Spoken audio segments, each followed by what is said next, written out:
It's time to do some rider ratings for Detroit Supercross, and we're going to start out with the 450 class first. And unfortunately, Doc is still feeling under the weather, so your boy's going to take it over. I got all of his ratings right here in front of me. But make sure you guys hit that like and sub button. And we got Ken Roczen up first, and I gave Ken Roczen an 8 out of 10. I honestly thought he rode exceptional all day long. He qualified second, which, even though the field is kind of lighter, it was still a great qualifying for Kenny. He also did fantastic in his heat race. He was in heat race number 1, and he got second place behind Jason Anderson. And obviously, you guys know what happened in the main event. He was leading for, 19 minutes straight. So I think an 8 is well-deserved for him. The boy Doc gave Ken Roczen an 8 out of 10 as well. And the fans actually give Kenny a 9 out of 10. So you guys absolutely loved what he did at Detroit. And the next rider that we have on the list is Cooper Webb, and I gave him a 9 out of 10. He rode phenomenal all day long. He was stalking Kenny in the main event. He qualified great. He qualified 3rd overall behind Chase and Kenny. And then in the heat race, he got 3rd in heat race number 2. But in that main event, you guys saw what he did. It's Cooper Webb things, right? So I think a 9 out of 10 is deserving. Doc gave the boy a 9 out of 10 as well, and the fans actually gave him a 10 out of 10. So you guys absolutely loved what Cooper Webb did. Who wouldn't? You know what I mean? And then the next rider that we have on the list is one of my letdowns for sure, and that is going to be Chase Sexton. I gave him a 7 out of 10 for that performance. And yeah, he should have had a perfect day. He was fastest in qualifying. He won his heat race. And if he doesn't get stuck in the gate and he doesn't go down on the first lap, I think he wins that main event. I truthfully do. So I have to give him a 7 for that impressive ride. But it should have been a 10. Let's be real. It should have been. But for Doc, he gave Chase Sexton a 7. He said, great ride, but it's like, what is Buddy doing? And I totally agree, man. I totally agree with you. The fans also gave Chase a 7 out of 10. But the next on the list, we have Jason Anderson. And Jason actually did, I want to say, really, really good. He qualified 6th, so not the greatest. He was behind Malcolm and Jay Coop and then the top 3. But then he won his heat race ahead of Kenny, ahead of Jay Coop. So he was like, he had the momentum going into the main event, and he actually got a great start. And he was running in top 5. He was running in top 5. Yeah, he was 4th place, and then on the last lap, he goes down, and he finishes 6th, which is still pretty good, in my opinion. Let's be real. He probably should have stayed in 4th, and maybe I give him a 7 or an 8 for that ride. And I still think Jason can win on any given night. You know what I mean? He just didn't have the speed for it in Detroit.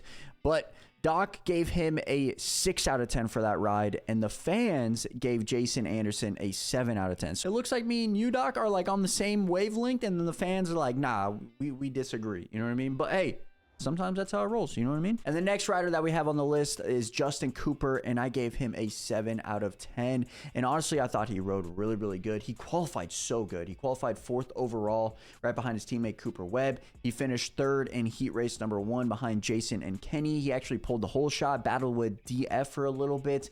And then in the main event, he also had another amazing start, and he finished 5th overall, which is a really good ride. And as we said in the beginning of the year, he's going to have like a breakout ride. It kind of does help that a few of the guys are out now, that he's going to, I think, potentially get top 5s consistently. And also, he was blitzing the whoops. We haven't seen that all year, so that was pretty freaking good. But yeah, I gave Justin Cooper a 7 for that ride, and Doc gave Justin an 8. An 8? Damn, okay. Yeah, you really liked what he did. And then the fans gave him a 7 out of 10. So really, really good ride by Jay Coop. We have Justin Barcia up next, and I gave him a 6 out of 10. It's kind of one of those rides where you don't really see him at all. Let's be real, I didn't remember watching him at all in the main event. He qualified not the greatest. He qualified 11th. I feel like his qualifying has been slacking this year a little bit compared to the last few years. In the heat race, he is in heat race number 2, and he got 5th behind Chase, Malcolm, Cooper, AP. So, those guys are all really, really good. And then in the main event, he finished 7th right behind Jason Anderson. It's just one of those races where you didn't see him. You didn't know what was happening in his race. Was he battling with, like, say, Justin Cooper? Was he battling with DF, who finished right behind him? According to this timing and scoring, he was 10 seconds up on DF, and then Anderson finished right ahead of him because of the crash. So I'm assuming he was in no man's land and riding by himself for that main event. But hey, 7th is not bad. And Doc gave him a 7 out of 10 for that ride. Pretty respectable by Doc. I thought he was going to go a little bit lower, to be fair. Just like the fans, because the fans gave him a 5 out of 10. I mean, I don't know about that low. I mean, he rode pretty freaking good. I mean, his qualifying was pretty bad, but he still rode good. 5? And you guys just don't like JB. All right, so next we got Justin Hill, and he's kind of letting me down the last few weeks, man. I thought he was going to get a podium at Detroit. That definitely did not happen. I gave him a 6 out of 10 for that ride. I mean, he qualified 10th, which is not the greatest, but it's still right there, top 10. He got 5th in the heat race, in heat race number 1, behind Jay Coop, Kenny, Jason, DF. And in the main event, he finished 10th right behind AP. I mean, I really thought that he was going to have the speed to come out, maybe get a top 5, top 6. I even predicted, like with that bold prediction, a top 3. Yeah, I got to be smarter with my bold predictions here because, man, he was so far off the pace. His fastest lap was almost a full second slower than the top guys, which is never good. Maybe he just had an off night, and he'll bounce back next week at Arlington. Triple Crown 2 at Arlington, so you never know what can happen with those.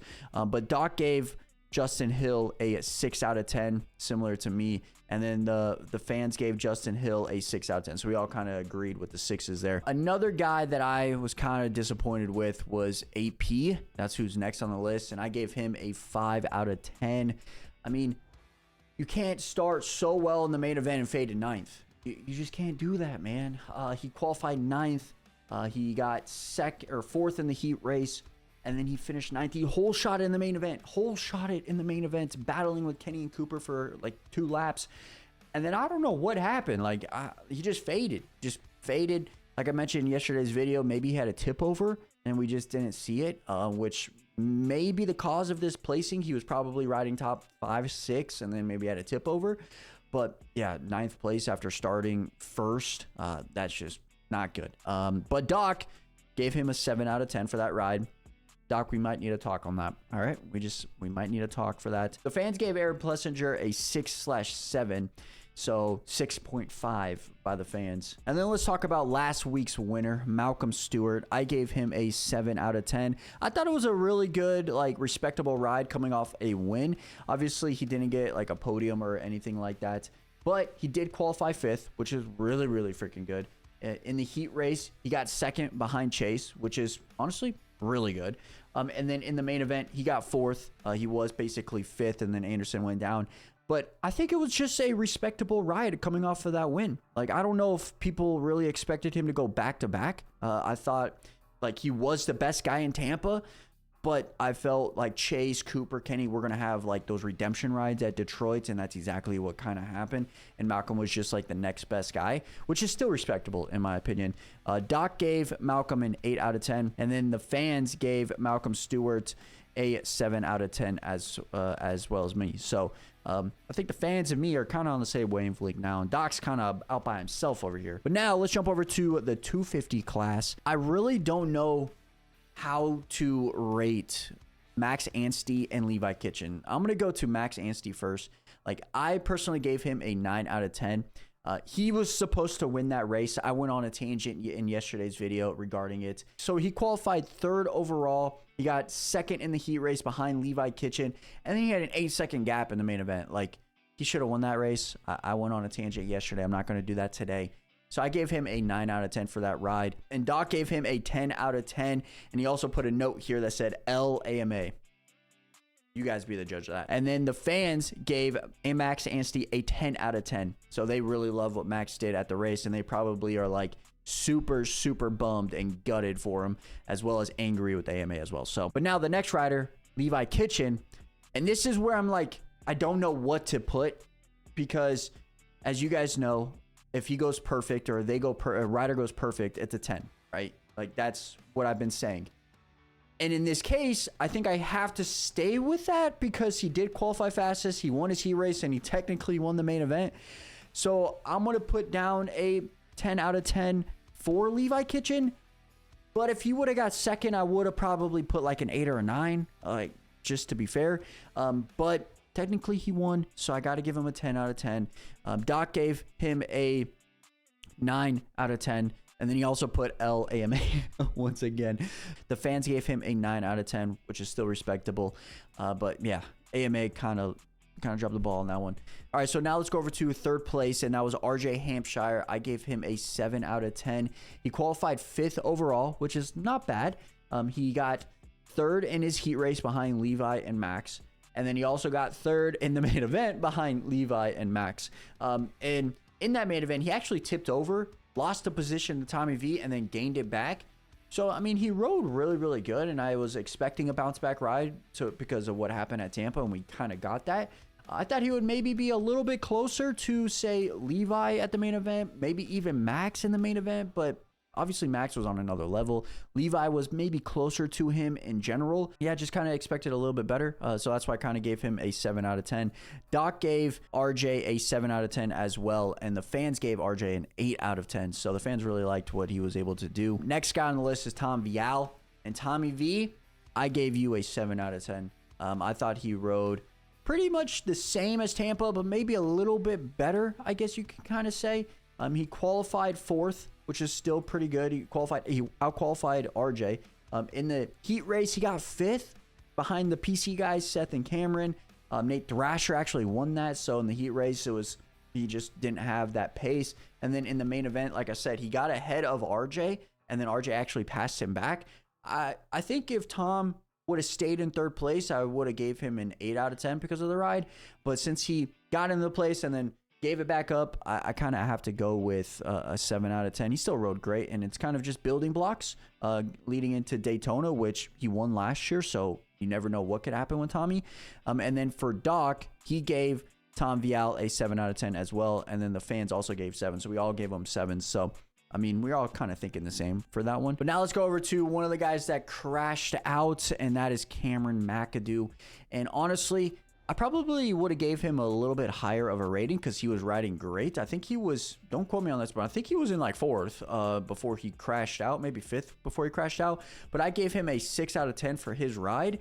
And I mean, he qualified 6th. In the heat race, he got 4th. And then the main event, before he crashed, he was top 5. So I maybe would have gave him a 7, 7.5 for that ride, especially knowing what he's going through. But then he crashed, and then he crashed out. And honestly, we've seen it a bunch with Cameron. I feel like he's never freaking healthy. And then obviously, it's not by his choice. It's just kind of what happens. But it's just kind of sucks. And yeah, with him crashing out, I kind of just have to mark it down a little bit, and that's why I kind of went with a 6 out of 10. Doc gave Cameron a 6 out of 10, and he said RIP, which, I mean, let's be real, it kind of was. And then the fans gave Cameron McAdoo a split between a 5 and a 7. So we'll say 6. We'll just go right in the middle. We'll just say they gave him a 6. So we're all kind of thinking the same way on that. And now we're going to go to his PC teammate, Seth Hammaker. And I gave him a 6 out of 10. Seth was sick all day. He had food poisoning. So I had to take that into consideration. He qualified great. He qualified 2nd overall behind Levi, which is outstanding. And then if I heard correctly, he got food poisoning at lunch, so I'm assuming after qualifying he kind of got food poisoning, and then it happened in like the heat race. He felt it, which he still got 3rd in the heat race, and then in the main event, it just everything went downhill, and he got 17th. So with all that being said, I think if he would have maybe got top 10, maybe like an 8th place or something like that, maybe top 5, 8 out of 10. But I gave him a 6, just trying to ride through that food poisoning and just surviving, which I think is still pretty respectable. I don't think Doc actually knows that Seth Hammaker actually finished the race, but because he put NA. So I'm just going to go with what the fans say, and they gave him a 6 out of 10. So we're all thinking kind of the same thing. And now we're going to go to Chance Hymas, Team HRC. And this is another rider similar to JB where we just didn't see him in the main event. But I gave him a 7 out of 10 for his ride. He got 6th overall in the main event. He qualified 8th overall in the heat race. He got 2nd and like a 6th overall. Like, he's just building too. It's like one of those riders that's just building, coming off of injury. I'm excited to see what he can do with a couple weeks. I guess he has 1 week off, and then he has Daytona.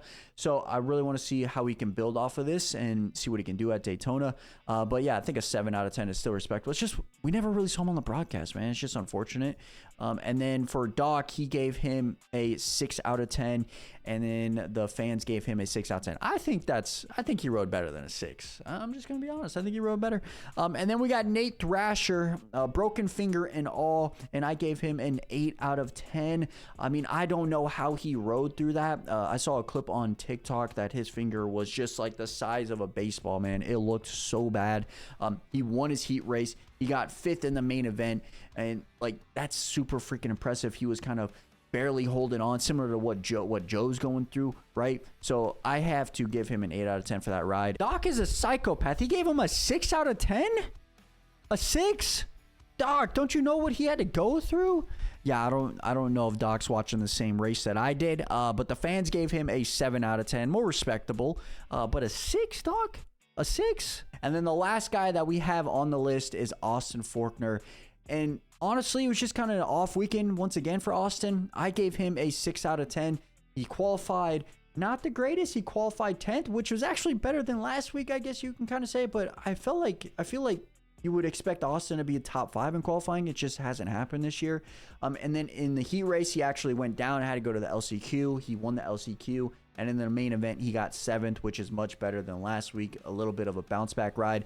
But I guess I'm just kind of expecting more, just because we know what Austin can do. But maybe he's just kind of doing, like I've been mentioning, like building blocks and just trying to get better each week. And Doc gave him a 6 out of 10 for his ride. And he put a little note here with the little frown face, hoping that he would do better.